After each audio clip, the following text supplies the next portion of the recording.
Hello à tous, on se retrouve pour la partie 2 des plus gros pots de la semaine. Déjà, je voulais commencer à vous remercier pour les commentaires et les nouveaux abonnements, c'est vraiment cool. La dernière vidéo apparemment a plu à la communauté. Donc ça m'encourage vivement à faire d'autres vidéos et en tout cas, je suis vraiment très content que les retours soient aussi bons. Et pour ceux à qui j'ai pas encore eu le temps de répondre en commentaire, je m'excuse, je vais le faire dès que j'aurai un peu plus de temps, mais entre les séries, le grind, les coachings, etc., j'avoue que je peux pas tout faire en même temps. Du coup, on va review 3 pots aujourd'hui. Ce sera que des pots 3 bêtes ou 4 bêtes, il n'y aura pas de pot SRP. Et on va commencer par cette main qui fait Open on low jack, 3 bêtes chez moi et flat de low jack sur mon 3 bêtes. Déjà, ce qu'il faut savoir, c'est que Vilain, c'est un ancien membre de chez ATMA qui était avec moi dans la même promo, qui aujourd'hui est chez ATM. Donc c'est un vilain qui est très compétent. C'est aussi pour ça que je choisis de 3 bêtes ce combo, alors que contre la majorité de la pop, j'aurais préféré juste le flat.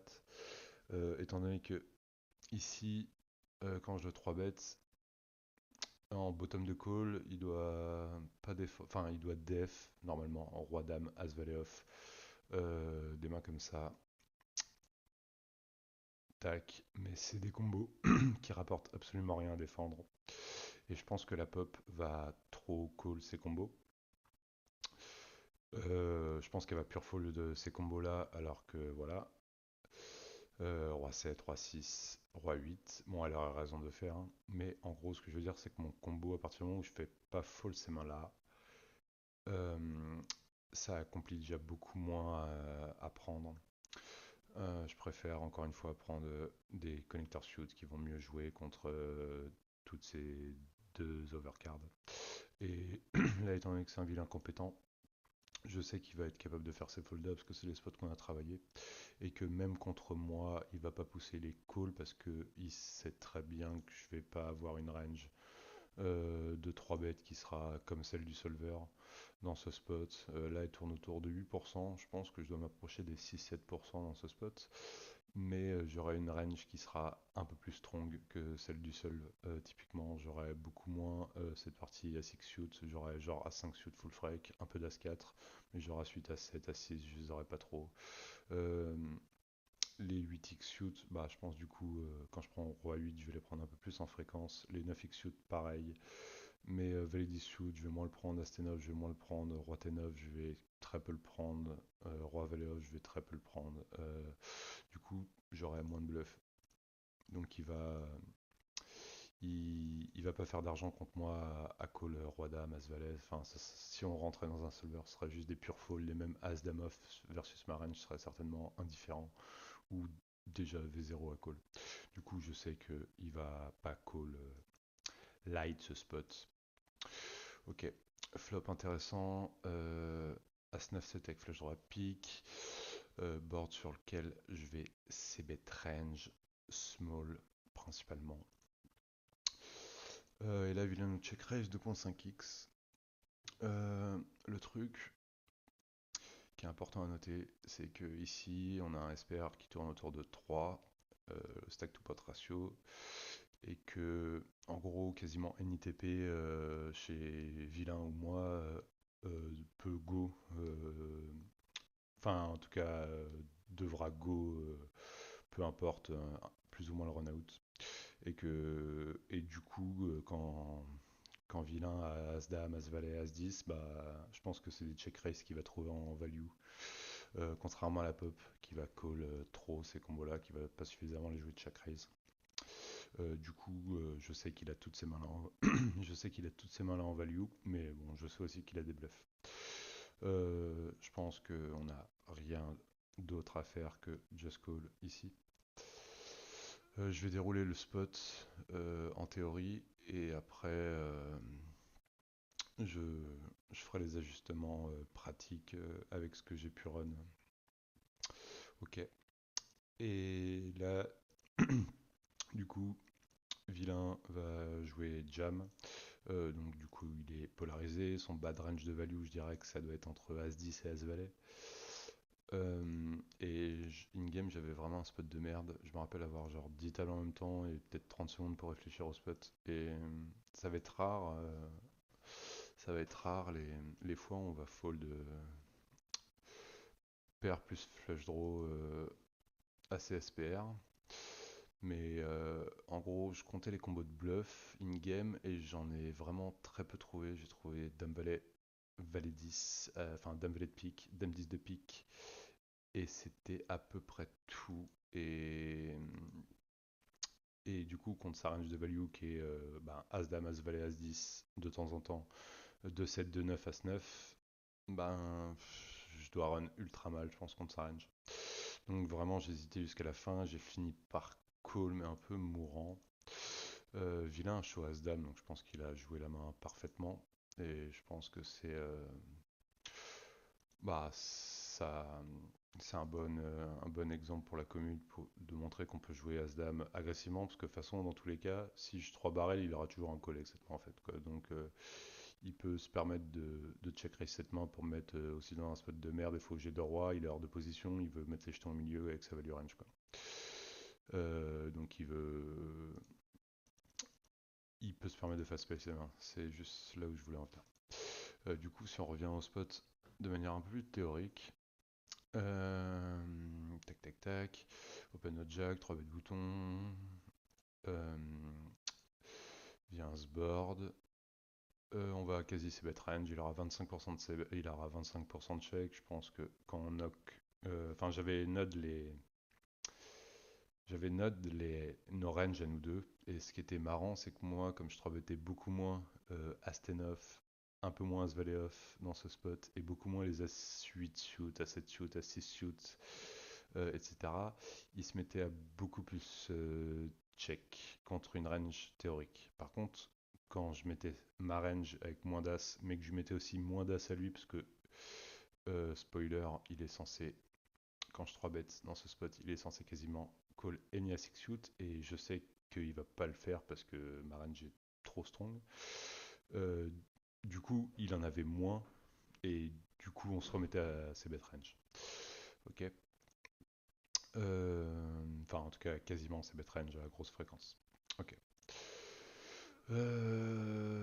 Donc, je décide de ses bêtes.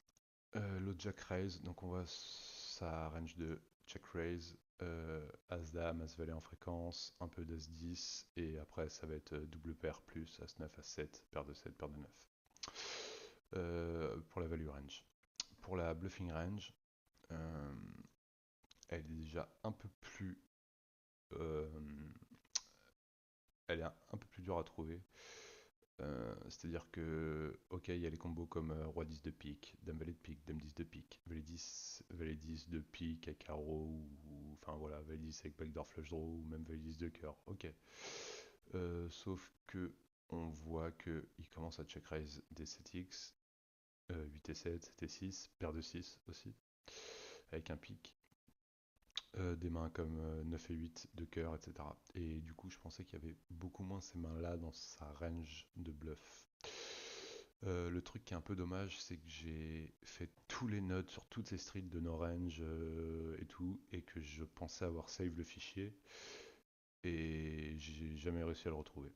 Donc, et ça m'a pris beaucoup de temps, et j'ai vraiment pas le temps de rerun le truc, donc je vais juste pouvoir vous donner les résultats oralement, et je pourrais pas vous les montrer.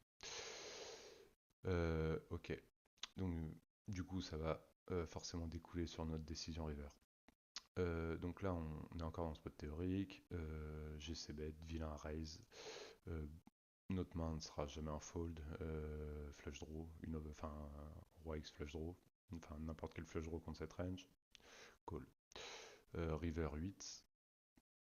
Vilain va jouer ultra polar en 2 barrels. Et sa value range, c'est ce qu'on a dit, c'est TP As Dame As Valet, pure check As 10, mais en gros ça commence à As Valet, il peut value bet aussi sync As Valet, et après double paire plus. Et il check nuts Valet 10.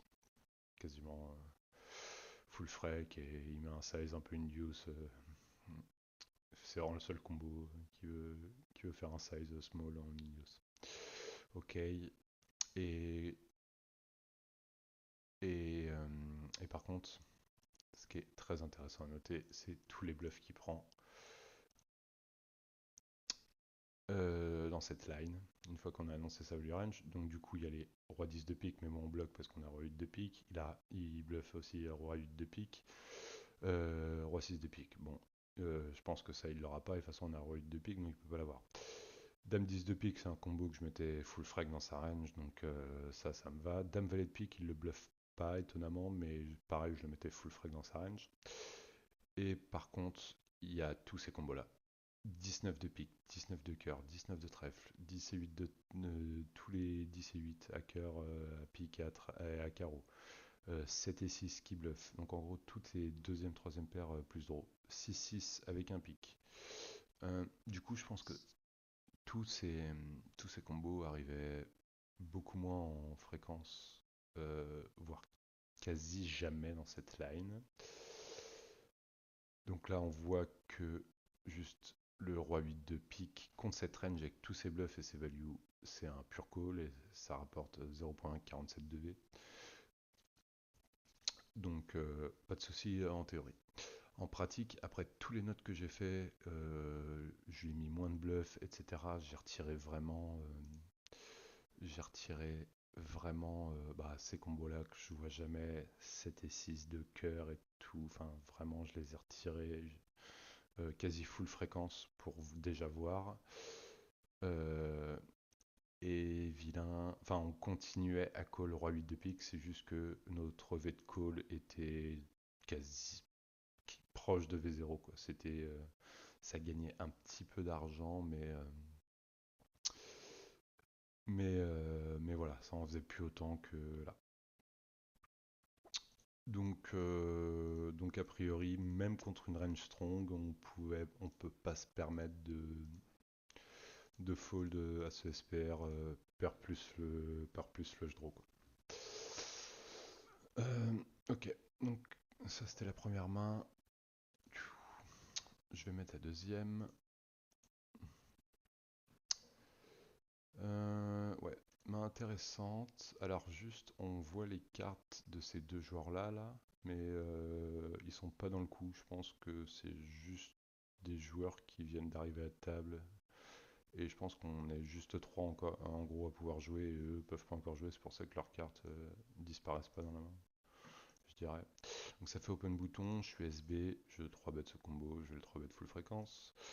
Ça call de bébé et ça fold d'OR au bouton. Donc on se retrouve en HU. Euh, Moi j'ai 3 bêtes, il a call et je suis out of position, hors de position. SB contre Big Blind. Il vient un flop assez intéressant. euh, un Aiko avec flush draw. Euh, c'est en gros la strat contre un vilain qui a la call et surtout hors de position. Ça va être ça va pas être comme si c'était un vilain qui a enfin comme si vilain avait open bouton, que j'avais 3 bêtes SB et que ça avait call bouton. Le truc c'est quand vient call et j'avais pas d'infos sur le moment. Parce qu'on verra le showdown, il est vraiment what the fuck, mais en gros j'avais pas d'infos, c'était la première main que je jouais contre lui. Et en gros il faut lui définir une range en fait. On n'a pas d'infos, il faut absolument définir une range à vilain pour pouvoir voir comment on peut jouer le coup de manière le plus optimale.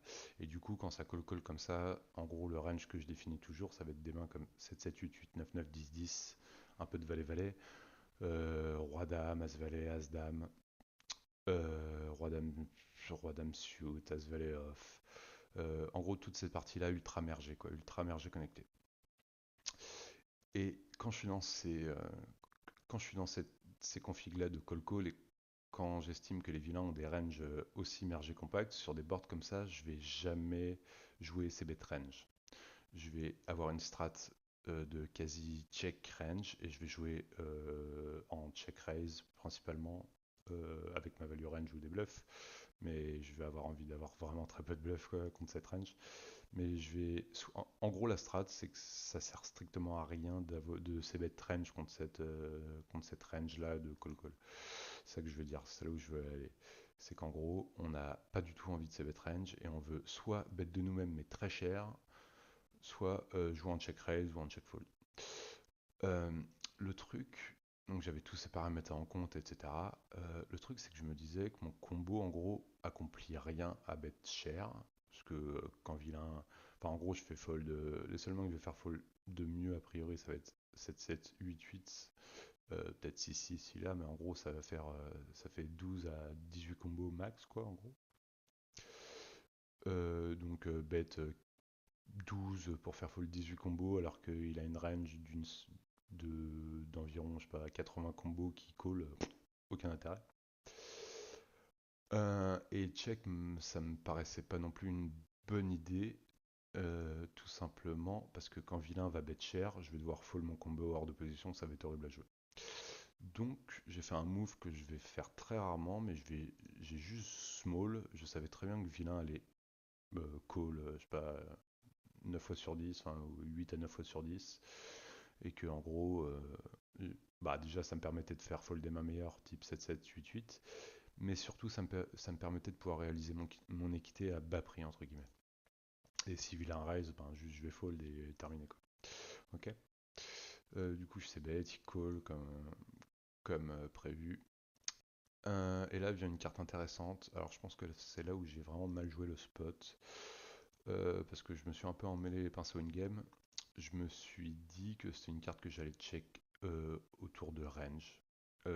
Qu'en gros, j'avais clairement pas envie de value bet 2 as dans ce spot, ni as roi. Enfin, euh, et je pense que c'est une carte qui vient bien plus avantager lui que moi. Euh, et du coup, je pense que j'allais ouais, enfin j'allais quasiment jamais bet et avoir un check quasi avec toute ma range. Ça me permettait aussi de continuer à avoir des mains fortes, typiquement As-Dame, des As-X de trèfle, enfin des flushs, etc. dans ma range de check et je serais pas totalement capé. Le truc, c'est que on est contre un vilain qui a call, donc certainement un mauvais joueur. Et du coup, on s'en fout d'être balance ou pas, on en a rien à faire, d'être capé ou non, et que, en gros, euh, au vu de sa range, il va très peu réouvrir le betting déjà, ou en gros, quand il a double paire, peut-être il va bet une fois, mais ça va être pour check river. Donc ça va être, donc on va pas pouvoir prendre de la value. À moins de check raise ou de redonk la turn, ce serait une possibilité. Mais juste, je pense, le meilleur move, c'est là, on s'en fout d'être totalement une balance. Juste on met, je sais pas, on bet de nous-mêmes 16 et jam river, quoi. En gros, on a quasi nuts. Ok, il a quelques combos de flush, mais il n'y en a pas tant que ça, parce que avec la range qu'on lui définit, il n'y a pas tellement d'assix de trèfle dans son range. Il a plus souvent double paire, des mains comme roi-dame, dame-valet, etc., etc. Euh, du coup, je décide de check avec tout ce que j'ai dit précédemment, mais je préfère juste bet contre celui-là. Donc là, du coup, il half pot. Je pense que dans sa range de half pot, je mets très peu de double paire. Je pense que c'est principalement value. Je pense que c'est principalement en value roi dame, as dame et des flushs. Et puis parfois il transfo bluff des trucs. On sait pas trop. Je sais pas, peut-être s'il a as 10, il trouve le transfo bluff. Mais bon, en gros, il a quand même la majorité du temps une dame, dame-valet, roi-valet, enfin, dame-valet, roi-dame, dame-10, genre de main. Ok. Du coup, a priori, versus sa range, peu d'intérêt à raise quand il bet ce size. Juste pour garder ses bluffs. Et a priori, non, il va bet souvent la river avec une dame. Vilain décide de jam. Bon, bah, easy call, hein. Et c'était mieux GG. Il a des value cut, donc de toute façon, on peut pas fold. Et il show 8 et 6 off. Bon, du coup, comme j'ai dit au début du coup, on avait qu'une main sur vilain, donc on pouvait pas savoir. Mais je pense que vraiment, ce qui est important dans cette main, c'est pas le showdown et de voir que on a sans le vouloir, pris la lane la plus EV+, en checkant au turn, contre lui, parce qu'en gros, quand on bet, il va fold. Euh, donc sans le vouloir, on a pris vraiment la lane la plus EV+, mais je pense que dans la globalité, il faut se rendre compte que la range du feed qui call dans ce spot va s'approcher de ce que j'ai dit avant, et que juste bet de nous-mêmes va rapporter bien plus d'argent que de check contre un récréa dans cette situation. Du coup, c'était le deuxième spot. Et pour le troisième, on est parti. Alors ça, c'est une main que je trouve intéressante et que j'aimerais... Enfin, pour les autres mains, j'ai aussi envie d'avoir vos avis, mais pour celle-là, j'aimerais beaucoup avoir l'avis des gens et surtout des joueurs de cash game qui ont l'habitude de jouer plein de pots 3 bêtes et contre des récréas et tout. Parce qu'il y a un monde où juste ma main, c'est un... Enfin, comment j'ai joué la main est un gros spew. Je sais pas trop. En tout cas, je vais donner mon thinking et puis n'hésitez pas à répondre en commentaire. Je me ferai un plaisir de vous lire et de vous répondre. Ok. Ça fait Open Hijack. On est en early game, en tournoi KO. On est couvert par l'Open Riser. Ici, j'ai un easy squeeze. Ce qui est important à noter dans les sizes de squeeze, c'est qu'on va jamais faire des big size. Tout simplement parce que notre range de squeeze, il est émergé, il n'est pas polarisé. Et, euh, et en gros, l'objectif, bah, c'est juste de deny l'équité des ranges appareils derrière. Quand typiquement, je sais pas, s'il a As, Valet off, As, Dame off, des mains de 9, de 8, des trucs comme ça, bah, c'est des falls. Donc, enfin, il est censé fall quoi, contre cette range. Et de pouvoir isoler un des deux joueurs, soit Open Raiser, soit le flat caller. Du coup, on va très peu utiliser de big size, enfin quasiment jamais dans cette situation, et notre range va être ultra mergé. Je voulais juste montrer un peu les différences entre un spot CPV pur et un spot KO où on est couvert. Donc là, on voit, ça fait Open Hijack, Call Cutoff, et nous, on est bouton, sans blind deep en CPV. On va jouer la majorité de notre range en squeeze, 11%, un peu en flat, principalement les low pocket pairs et les low a 6 suits. Ok.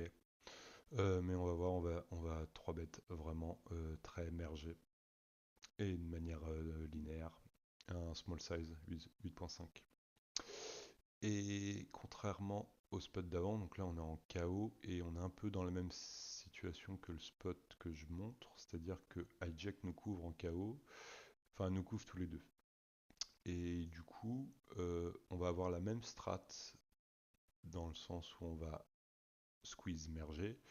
On va juste cut des bottoms de défense, les 8x suits, etc. On va être un peu plus tight dans notre range, mais pas tant que ça, quoi, en gros. Tout simplement parce que Vilain nous couvre avec un. Avec, bah là en l'occurrence sur Wizard, je sais pas exactement combien vaut le KO, mais là dans cette team il vaut 20 blindes. Du coup, Vilain quand on squeeze, surtout en small size, il est quasiment censé défendre range. Euh, Tout simplement parce qu'il y a 20 blindes de dead money sur ma tête, quoi. Donc any combo suit c'est un call, et peut-être qu'on met dans la merde des mains comme Valet 10 off, il est hijack, ouais, Valet 10 off, Dame 10 off, etc. Mais ça fait, je sais pas, on met en galère genre 10% de sa range en réalité. Du coup, mon size versus 2.5x, c'est peut-être un peu trop cher. On doit pouvoir faire 9.5, mais bon, en gros, tant qu'on fait pas 15, ça me va quoi. Enfin, tant qu'on fait pas plus de 11, 12, ça me va quoi. Ok. Chose aussi importante à noter, c'est que je me rappelle que contre ce vilain, il y avait un histo assez aggro, que j'avais beaucoup 3 bêtes, et que je m'attendais potentiellement à ce qu'il puisse faire de la merde. Euh, et là, du coup, il décide de 4 bêtes, un giga size. Je pense que son size existe pas trop. Peut-être que je me trompe et que comme il me couvre, il peut fast play avec des big size, mais je sais pas, ça fait peu de sens. Je pense qu'il veut jouer majoritairement, enfin quasi comme un chip EV. Bah du coup on peut vérifier, j'ai pas regardé avant, mais euh, tac tac tac en KO. Est-ce qu'il y a une différence quand on squeeze de la part de Hijack au niveau du size? Il 4-bet 21 et jam un petit peu As-Roi, Valet-Valet. Mais en gros, le size il est aux alentours de 21, donc ça me paraît le standard. Et en chip EV pur, quand on squeeze, euh, voilà, size autour de 22, donc ça change rien à la strat, véritablement. Juste, ça doit changer au niveau des calls, je suppose. Euh, Ouais, je voulais juste voir au niveau des calls dans les deux spots. Touk. On a squeeze. Paf. Il joue un peu plus de flat, mais il en joue pas tant que ça. Alors, est-ce que ça vient du fait qu'il y a encore cut-off à parler derrière et donc il a vraiment pas envie de jouer en sandwich contre de range? C'est, je pense, la seule explication parce qu'en SRP, pur, ça call quasi range les siots quoi.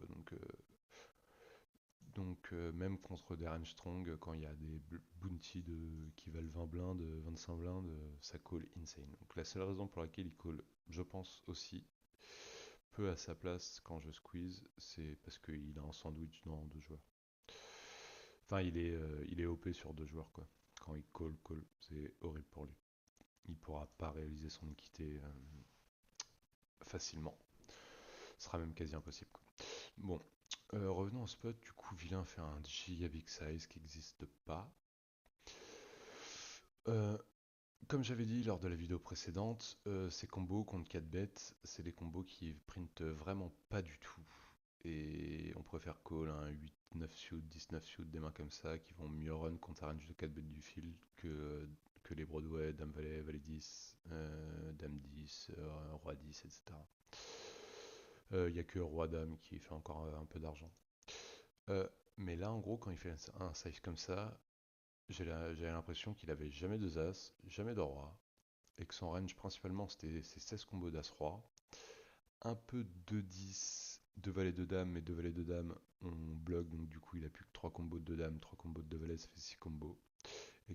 Et parfois des bluffs, parce que comme j'ai dit, on avait une situation, enfin on avait un histo assez aggro entre nous.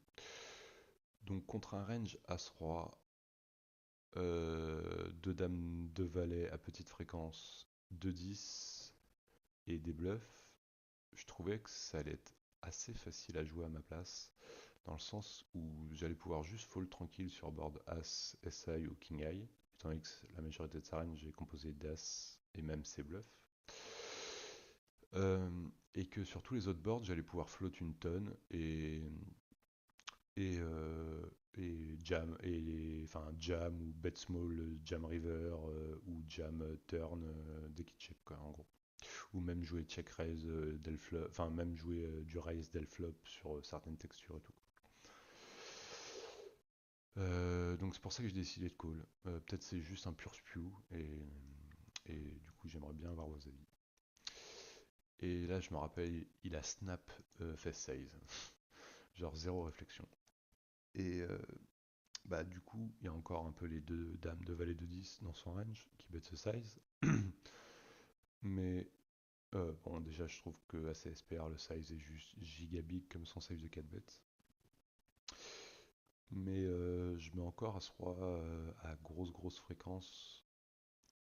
J'avoue que j'aurais préféré qu'il fasse un plus petit size parce que je me disais quand même qu'As-Roi il pouvait size un peu et que là du coup il représentait un peu plus ces 2-10 de valet de dame qu'overprotect quoi.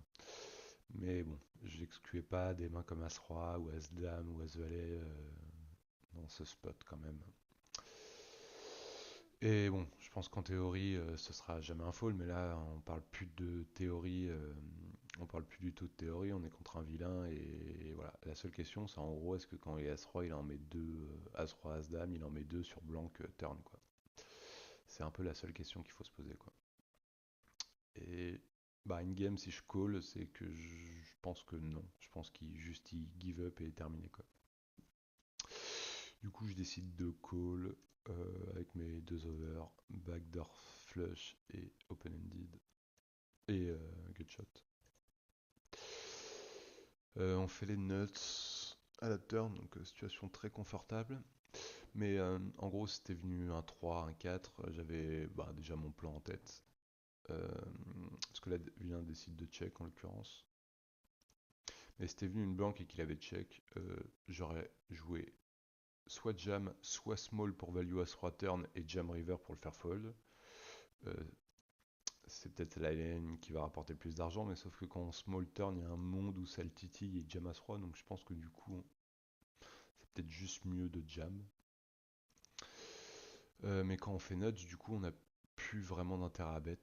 On sait que son range, en gros, c'est principalement maintenant As-Roi, As-Dame et 2-10. Je pense que 2 valets de Dame, il go toujours quoi, quand il a joué comme ça. Donc en gros, j'ai juste envie de ces bluffs As-Dame, As-Roi quoi. Euh, j'ai plus aucun intérêt à bet. J'ai nuts. Donc autant le laisser faire et check. Et bon, en l'occurrence, vilain jam, on a un easy call et il show As-Roi. Donc on l'a un peu sous le ride, mais j'ai l'impression, c'est pour ça que j'ai vraiment envie d'avoir les avis des joueurs de cash game qui jouent des, des joueurs comme ça tous les jours et qui sous le ride au niveau des sizes et tout, la pop. Euh, Est-ce que vous pensez que la lane est good ou est-ce avec toutes ces infos qu'on a données, etc., le fait qu'on est en position, donc on va pouvoir manœuvrer un peu comme on veut contre lui et qu'on estime qu'il va beaucoup check. Ou est-ce que vous pensez juste que les planètes se sont juste bien alignées et que c'est un giga spew au flop, un giga spew pré-flop et juste on aura du fold euh, avant la turn quoi. Ok, c'était c'était tout pour aujourd'hui et je ressortirai une vidéo d'ici une dizaine de jours. Très bonne journée.